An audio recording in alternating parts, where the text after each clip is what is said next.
Après 3 saisons, Julian McMahon a fait ses adieux à la série Most Wanted Criminals au cours d'un épisode diffusé hier soir aux États-Unis. Découvrez quelle fin les scénaristes ont réservé à son personnage de Jess Lacroix. Attention, cet article contient des spoilers sur la saison 3 de Most Wanted Criminals, encore inédite en France. Si vous ne voulez rien savoir, ne lisez pas ce qui suit.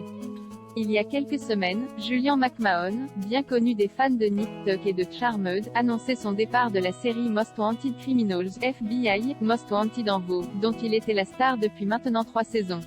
Et alors que le comédien promettait une fin cohérente pour son personnage de Jess Lacroix, le dernier épisode de la saison 3 de Most Wanted Criminals dans lequel il apparaît a été diffusé hier soir aux États-Unis sur la chaîne CBS.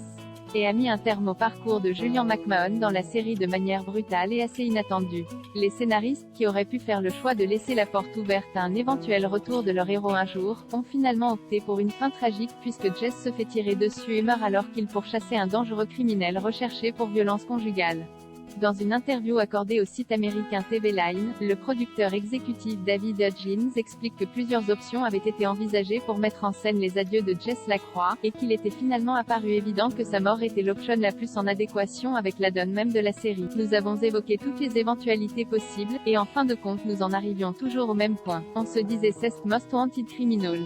Nos héros traquent le pire du pire, les plus dangereux des pires criminels, et il y a un vrai risque associé à ce travail. Pour nous, cette fin était vraiment liée au pitch de départ de la série.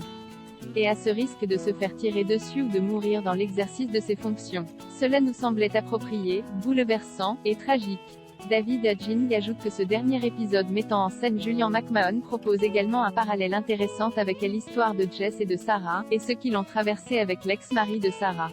Et qu'il était important pour les scénaristes que Jess perde la vie de manière héroïque, en protégeant une femme victime de violences conjugales.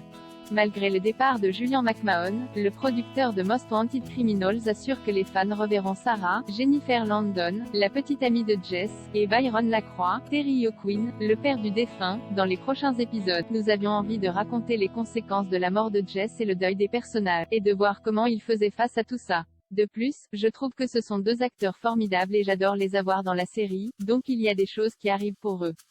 Et dès le 12 avril, les téléspectateurs américains pourront découvrir à l'écran le remplaçant de Jess, qui sera incarné par Dylan McDermott, vu dans The Practice, American Horror Story, ou plus récemment dans New York Crime Organisé.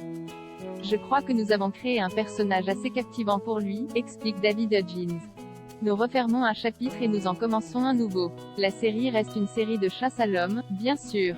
C'est ce qui porte la série depuis le début.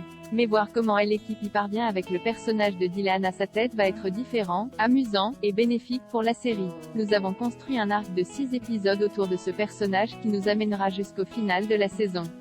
En France, les 2 premières saisons de Most Wanted Criminals ont été diffusées sur Série Club, tandis que la saison 2 est encore inédite à ce jour sur TF1, qui propose la série en 2e fenêtre.